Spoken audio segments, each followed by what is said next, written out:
Welcome to the Cybersecurity and Cloud Podcast, the podcast where we learn from cybersecurity experts how to stay safe, private, and secure on the cloud and in code. CSCP is hosted by Francesco Cipollone, your cybersecurity friend with a passion for all things cyber and sharing stories of other professionals with you. This episode is brought to you by the generosity of Phoenix Security Limited. Phoenix helps startups and enterprises solve complex software security supply chain visibility by leveraging the power of correlation and contextualization. Discover how Phoenix Security helps CISO and security engineers act fast, prevent burnout, and implement DevSecOps at the speed of cloud. Phoenix Security.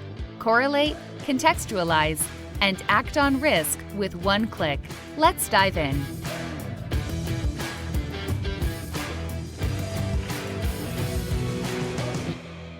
Hello, everyone, and welcome back to the Cybersecurity and Cloud Podcast. This is your host, Francesco, and today we have a very special host that I hold dear and near my heart because he's been at the fulcrum of the whole conversation around asset management, so shall we say, and the history around it. And Steve Springett is here with us today to talk a lot about not SBOM, but what originally they created. But before we dive in the very fun and interesting conversation, Steve, why don't you tell us a little bit about yourself, where you come from, what you do, what keeps you busy? Francesco, thank you for having me on.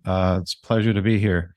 Yeah, my name is Steve Springett. I do a lot of stuff. I'm a leader of multiple OWASP projects, the OWASP Cyclone DX bill of materials standard, the OWASP Dependency Track project, the OWASP software component verification standard, and I do a bunch of other things like package URL and that sort of thing. What I actually get paid to do is I'm one of the directors at product security over at ServiceNow, where I'm trying to help 4,000 plus developers build secure and resilient software. That's fantastic. And in all your history of OWASP and application security, of which you're a pillar, what is your opinion right now of the state of the industry? We've been through a lot of noise. Shall we put it that way? What do you think we are, where we are right now and where we're heading? There's a lot of efforts like with the executive order. There's efforts from like SSDF, etc. Even in OWASP, right? There's in the OWASP top 10, the most recent one, there's a focus on secure design. I think as an industry, we are starting to value design, security design for the value that it provides. But we're also like, we have a lot of shiny little new toys, that acronyms floating around. We have Zero Trust, we have SBOM, we have all these other shiny little things. And while these things are important, all the other things that, are also have been in the OWASP top 10 for like the last 20 years, they're still there, right? SQL injection is still an issue. Cross-site server-side request forgery is still an issue. RCEs are still an issue. We have a lot of vulnerabilities in our first-party code. And although we have these shiny new acronyms and things that people want us to pay attention to, we can't necessarily lose sight of all the other things that are equally important. So how do we bring back the conversation from the very sexy, shiny, latest buzzword that is SBOM, PBOM, or StarBOM into the old and boring world of asset management that is, I believe, where a lot of this started originating from. It is. The concept of a bill of material is nothing new, right? Manufacturing has been using these things for decades. Software, especially with the advent of package managers made things very convenient for us. Before we actually had package managers, a lot of us were just putting our dependencies next to our version control and next to our first party code in version control, and we would actually track them. But with package managers gave us a little bit more of freedom and convenience, but we also lost sight of what exactly we're pulling into our applications. And yeah, so we're starting to focus a lot on software transparency as a movement, which is to say that it's kind of the list of ingredients. I don't know why we always talk about food, but for whatever reason, the industry always likes to talk about food labels and the fact that you can list your ingredients that way. If you have an analogy to allergy to peanuts, you can make risk informed decisions. But that kind of transparency is kind of what SBOM can provide. But at its core, it's really about tracking assets, right? Tracking components, tracking inventory, not only for an application, but across the entirety of an enterprise. And if your enterprise consists of tens of thousands or millions of assets, well, that's kind of the scale at which, some organizations are thinking about today. Right. And a lot of organizations have tens of millions of assets, but we seem to have kind of getting hold of at least the cloud part of it, because somebody can kind of produce them automatically. We're still fighting with the network, and I don't think we will ever get hold of the infrastructure asset management ever. But software is complicated. And it's as you said, with packet management, you have multiple layer of dependency, and maybe we made it so easy that we just adopt codes without thinking twice, that we're just pulling code in. And was that the nexus maybe of where we start bringing code in our organization to make it so easy to download a package, adopt a library, and somebody else will think about it, and we don't think that that's coming from externally? Or maybe why has taken us so long to get hold of those problems? Why is it being so relevant right now? That's my question. It's a long-winded question. I don't know. I think a lot of it has to do with breach fatigue, quite honestly. A lot of us in the industry that have been in here for a while, we thought the struts vulnerabilities over a decade ago, we thought those were going to be the catalyst. And then there's been multiple third-party libraries since then that, this is going to be the new catalyst. And then it was Log4Shell, which certainly helped things along. It's the gift that keeps on giving in terms of using it as an example.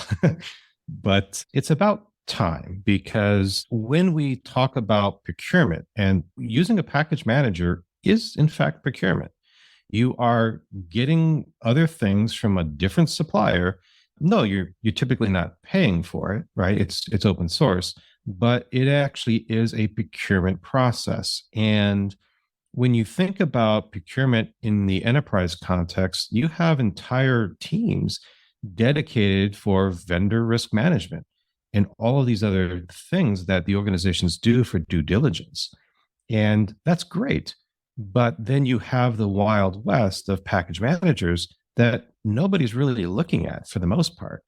And pulling in a lot of these vulnerable, sometimes even malicious packages happens on a daily basis across all different kinds of organizations. So in a lot of ways, the Log4Shells, all these other examples, SolarWinds, we as companies don't want to be the next example of that. So thankfully, a lot of the software transparency movement has kind of recognized that this is a problem.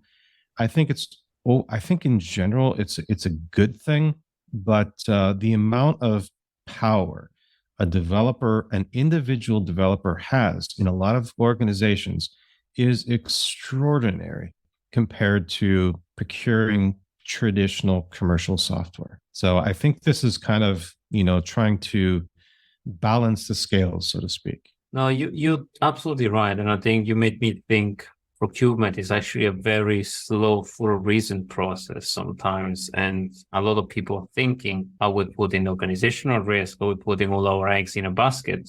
Open source and adopting a library, it's sometimes seen as a gimmick, as a gadget, and maybe also a little bit on the cloud adoption. But there is a kind of a shop in the cloud where you trust a radio where they come already pre-vetted, even though there are attack vector even in the cloud where you can just click and adopt. But as you rightfully said, we given rightfully developer a lot of power with the DevOps movement, with breaking the barriers, with going fast and breaking things. as a security profession, we have lagged a little bit behind for some reason. And I'm going to be a bit controversial. And has shift left and DevSecOps failed? We shift everywhere now. Yes, we shift everywhere. Yeah. And I mentioned shift.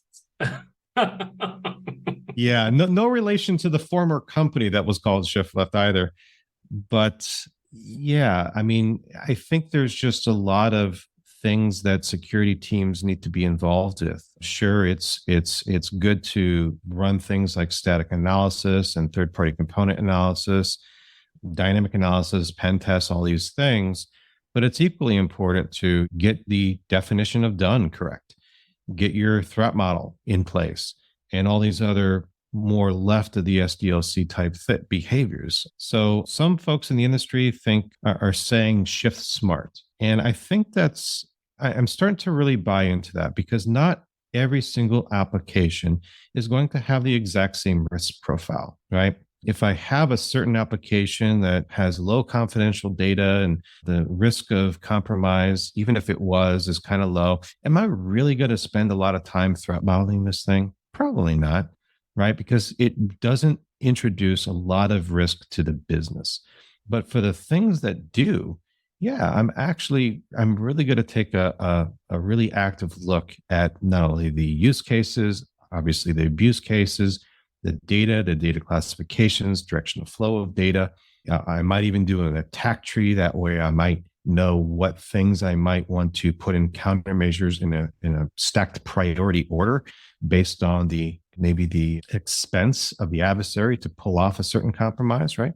So yeah, for the things that matter, I'm going to do a lot of the things that are on the left of the SDLC. So the whole notion of shifting smart, I think, is where we as an industry need to be. I really like the shift in smart, and I really like the fact that you mentioned the risk-based approach, because ultimately it's a balance of resources. We don't have a platoon of security people, and we will never have a platoon of security people. So we rather focus on the things that matters most rather than focusing on all the noise that we are around. And SBOM hasn't really helped us, but has created, like, as you rightfully say, what is an application? What is business critical application? What is it formed of? Like, how do you spend time threat modeling a piece of code? Like, how do you link a business application to a piece of code? And here we go back to asset management. It's at the center of everything we do, isn't it? You have to know what you have if you want to protect it. Really? I think I never thought means that thing. That's why. That's why we are in this situation. Yes, exactly. No, I think maybe asset management and knowing how you build things. Well, first of all, it's complicated. Like, it's like any application that has been built by multiple teams, you forget how it was built, unless you're the 1% of organization. And even the 1% of organization have legacy, have things that have been built by multiple layers of teams. And who knows why that particular file was there, nobody want to touch it, or God forbid, there is an API, everybody now relies on it. How do we go making asset management sexy again? Oh, first of all, we need to make a 3 or 4 letter acronym for it, because asset inventory or asset management is not cutting it. And second of all, we need a world government, whether it's UK, US, I don't care. We need a world government to then be the cheerleader, the leader for that particular acronym, whatever that acronym is. So that's kind of what the US has done with the whole SBOM thing. So that's been kind of interesting to watch. But that, again, it's all asset management at its core. That's really what it is. I have to say, there are a lot of critics around SBOM, and I'm vocal about it versus no, there are other people that are vocal about it. I think it just nudges in the direction, rightfully or wrongly, to create a discussion. Like, we need to have a central place to declare vulnerability. We need to give people the ability to do asset management. And SBOM is just a way to start of a very critical problem. Are we going to go to P-bomb and A-bomb and anything bomb, star bomb? Maybe. Are we going to start making risk-based decision and asset management? Maybe. Or what's the next thing? What's the next thing in your view?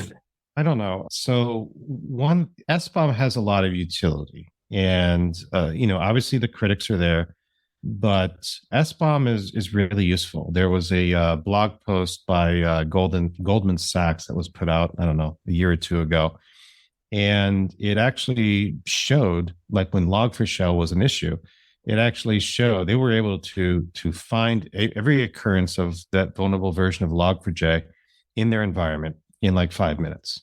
Right. That's valuable. And it's because they were producing SBOMs in their build pipeline. They were ingesting those Cyclone DX SBOMs using Dependency Track. So they had this historical record, right? It's just good engineering. And that good engineering was, it paid off when that vulnerability, that really severe vulnerability came to be. They were able to respond within minutes. And many organizations were still trying to find out their occurrences of Log4Shell or Log4j months after the actual incident happened. And so there's a lot of value in that. Now, whether or not that value translates in the exchange of SBOMs with other parties in the supply chain, I guess to be decided, right? I don't think there's enough people doing that today. But there is tremendous benefit for just organizations internally actually doing this. And it's one of these things where I had a conversation a week or two ago, and we were debating, for example, me and a colleague of mine, we were debating the value of threat modeling. And it's a lot of time up front. And his argument was, well, if you create some static analysis rules, you can find the exact same things that you're looking for. And he's absolutely right. However, the best things that I have discovered in terms of output from threat modeling has nothing to do with the threats that you can discover, right? You can find those with tools eventually.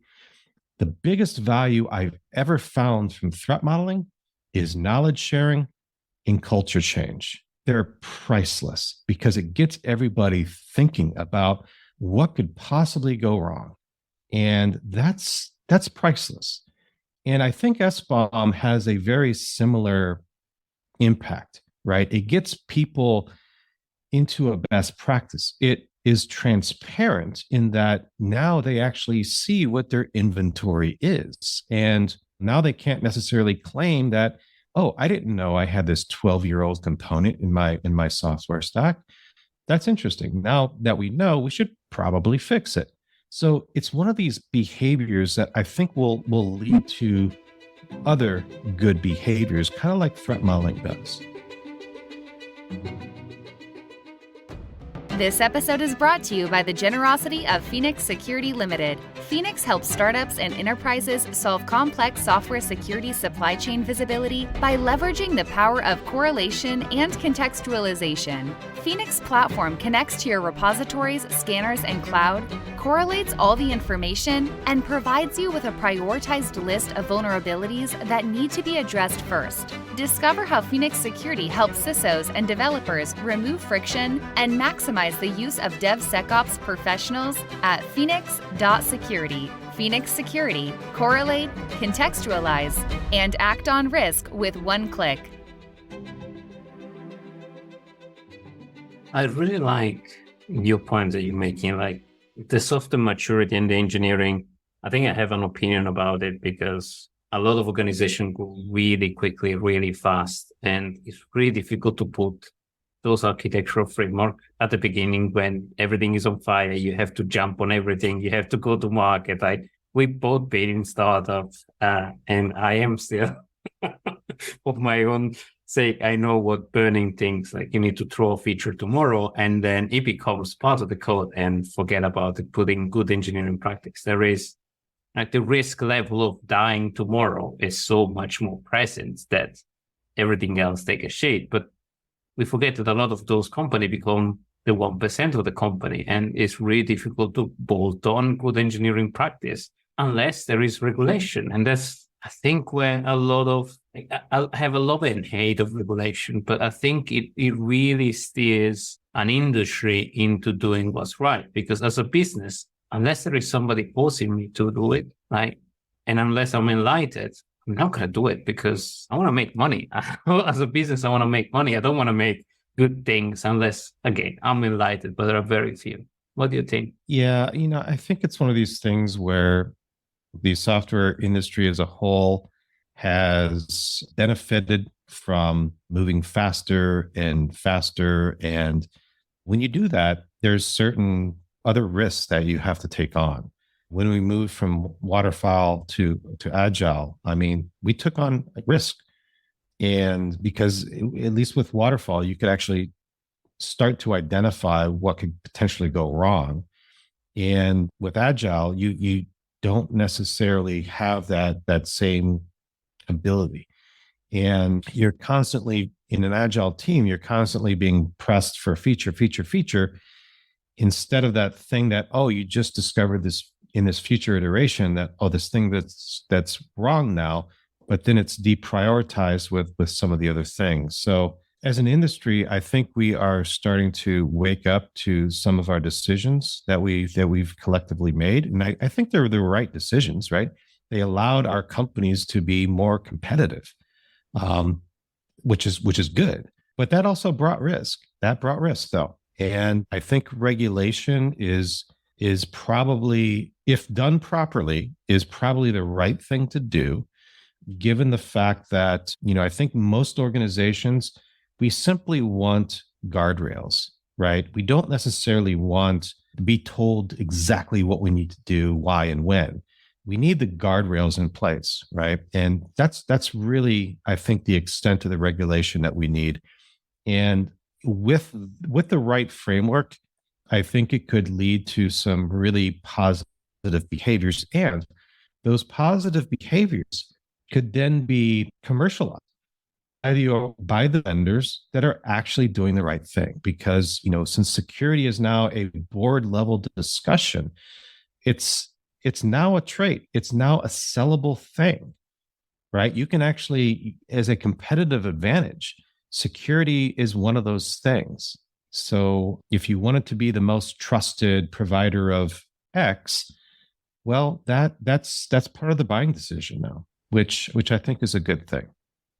Demonstrated outside, I think, is a really good, important point. And use security as a business enabler and a business value rather than just as a cost center. I think that's really smart. Right. But to do that, we need to do asset management and represent what we have and maybe do risk. And I think circling back on that, what I'm afraid on a lot of regulation is we're going to go back to fix this particular vulnerability next time frame rather than do a risk base. And that shifts mods that we're trying to really push, because as soon as you have a regulation that says you shall do static code analysis, you shall do threat modeling, you shall fix X category of vulnerability in X number of days, it completely removes our ability to decide what's best for the business in order to meet that regulation. It forces us to get better, but not necessarily smarter, I believe. Yeah, you're right. And I've seen a number of contracts, regulations, et cetera, that,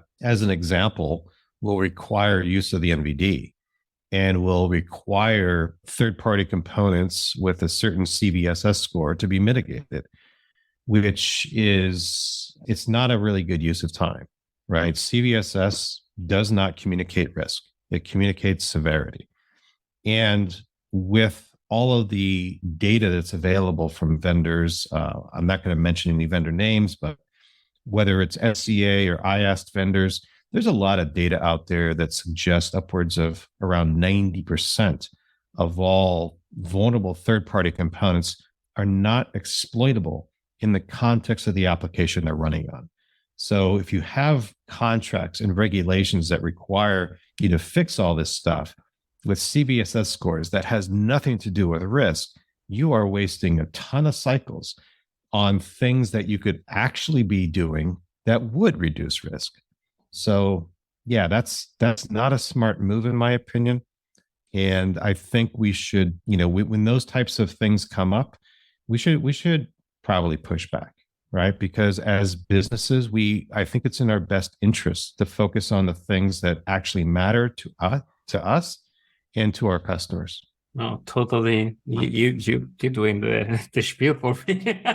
You took the word out of my mouth. Focusing on what really matters. I think it's important. I have a duality on this because I have a duality of approach because on one end, if it's too fluffy, then it's not going to lead to any outcome. If you do just risk-based, it could be just a spreadsheet that says we do risk and it doesn't actually translate into action. For fair and for discussion, point of discussion, anybody can do whatever they want with their organization. If they get breached, they get breached. But on the other end, if you're too prescriptive, then I've seen organizations actually taking a dual approach on what they will report. And they have two metrics that matters and metrics that they're going to report on. It becomes an exercise. It's kind of like accountants where you have two sets of books, right? Yeah, I can imagine that being a common thing. We're not against accountants. Accountants do actually really good asset management. This is true. We should hire accountant for asset management. At least they would have the due diligence to make sure that everything's accurate, right? And accounted for. In our industry, right, we try to target people just because there's a lack of security folks, right?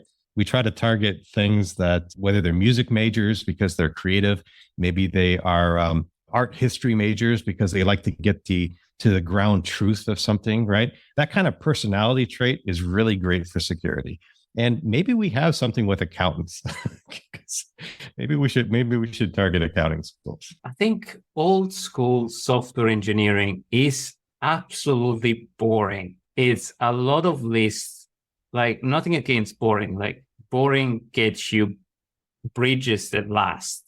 Engineering, it's something that is systematic, rigorous, but it doesn't allow a lot of wiggling room. And in security, we live in risk in gray areas and influencing people. There is a lot of psychological side. I think one of my good friends in one of the group we're discussing says application security is probably the best job for salespeople because you have to sell the fact that they have to get on with fixing certain thing, and it's a psychological influence. People that are very analytical probably are not the best people at influencing. So I think we have the duality approach. Maybe we should pull in more accountant in this industry. The more the merrier. There's no shortage of problems for people to look at. That's for sure. Absolutely.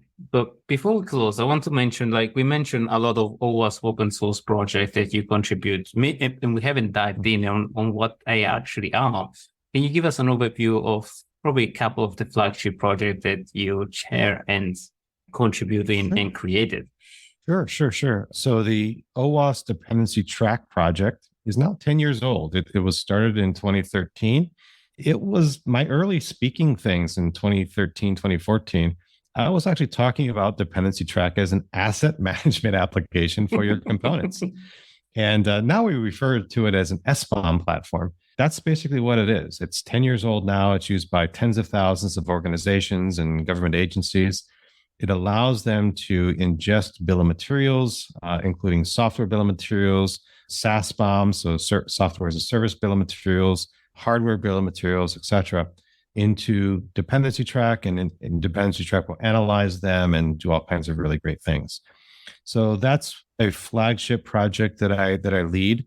The bill of materials format that I mentioned, Cyclone DX, the object model for that started basically in 2013. However, it didn't become a thing in and of its own until 2017. I was looking around for different formats that could be used for bill of material use cases, specifically for security, and I didn't really find anything that met our use cases. So it's one of these things where, insert your favorite XKCD comic here. Let's create a new standard. So that was the unfortunate reality. It's still true to this day. So the other standards that are out there still do not meet our requirements. So it's a great thing that Cyclone DX exists. Cyclone DX is a probably the most successful project that I've ever managed. It at this point, as of last year, January of last year, we estimated that 100,000 organizations were using it in production. And we know just from dependency track systems, we know that in excess of 300 million components are represented in Cyclone DX every single month. So it's had just phenomenal adoption. Everything from critical infrastructure, financial services, governments around the world, everybody's using it to this point. So it's a wildly successful project. It's very unlike any other OWASP project, right? Most OWASP projects are documentation projects or code project, tool projects, those types of things. This is interesting in the fact that we have our own standards process, we have our own governance process, we operate as a meritocracy, and we have, 200 more contributors at this point. We have multiple working groups. We have the core working group. We have an industry working group. We have a bunch of maintainers. It is a massive project. I think we have like 60 plus repositories at this point. So it's pretty big. It addressed a need that was it was there. Yeah. And the executive order has really kind of pushed it into the forefront. The interesting thing is that Cyclone DX kind of grew up in an age of automation because, DevSecOps was a thing. Security teams had to automate, not because of it was trendy. We had to automate for survival. We had small security teams, and we were trying to do monumental things. So people needed to quickly do the SBOM thing and move on to more important things. So that's kind of how we architected Cyclone DX to be really easily adoptable and very easy tools and easy specification, et cetera. So it's very approachable spec. And then the final OWASP project that I lead is the OWASP Software Component Verification Standard. And this is a OWASP Labs project. And it is a project that is designed for organizations to help them identify and measure and improve their software supply chain assurance. So it is it's like all verification standards. It has multiple different domains and different levels for each item that's in the verification standard, and it is referenced in its entirety in NIST SSDF. So any organization that wants to adopt SSDF version 1.1 is also going to be adopting the software component verification standard. We're also working within SCVS. We're also working on a sister project called the BOM maturity model.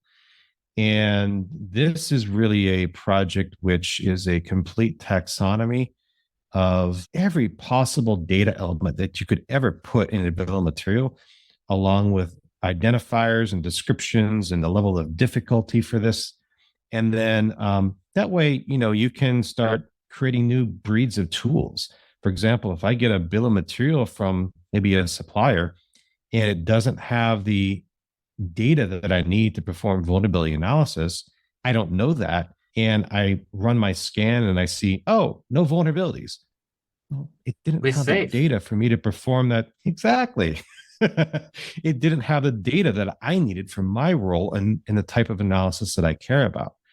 That's the kind of tools that we envision to be created as a result of this taxonomy. Amazing. So those are the three projects that I've been pretty actively involved with. Tiny baby project. Small ones. Yeah, absolutely. Amazing. Monumental. Steve, we're coming to the end of the show. Unfortunately, I could talk about this for ages and ages, and I love to talk about this. So maybe we'll follow up. But we have a tradition in the show that we like to leave everybody with a warm and fuzzy feeling at the end of the show. So what would be your positive message to close this fantastic conversation that we had today? With something like SCVS, it's a great starting point. If you want to identify and reduce risk, supply chain is obviously a concern. A lot of these projects are really easy to get started.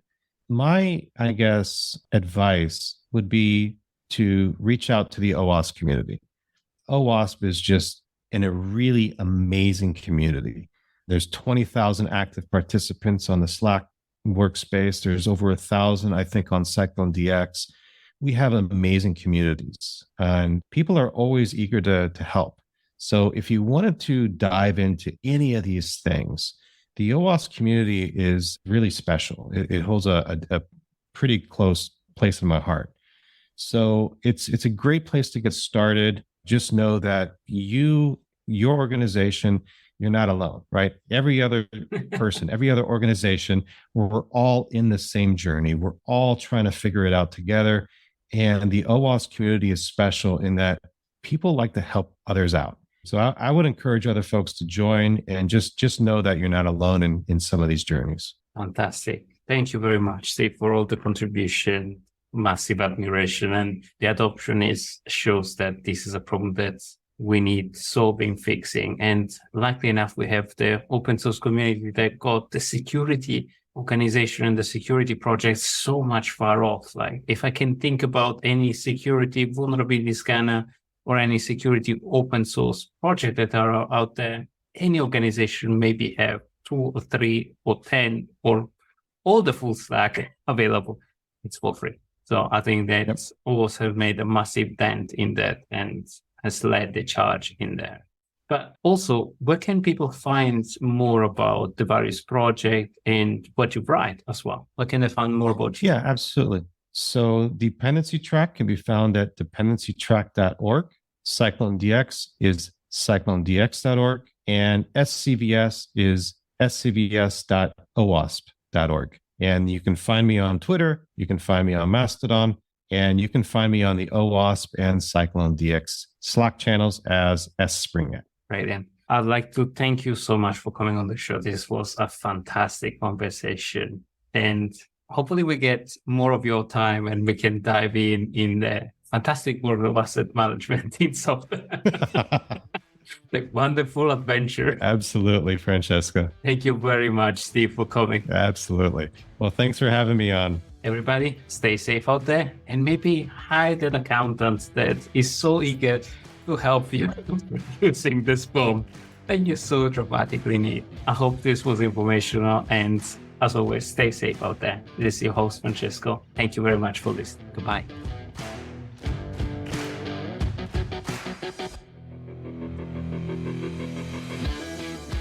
We hope you enjoyed today's episode. Please leave us a review on Apple Podcast and post it on social media tagging Cybersecurity Cloud Podcast for a chance to win a $100 Amazon gift card. Discover other episodes at www.cybersecuritypodcast.com.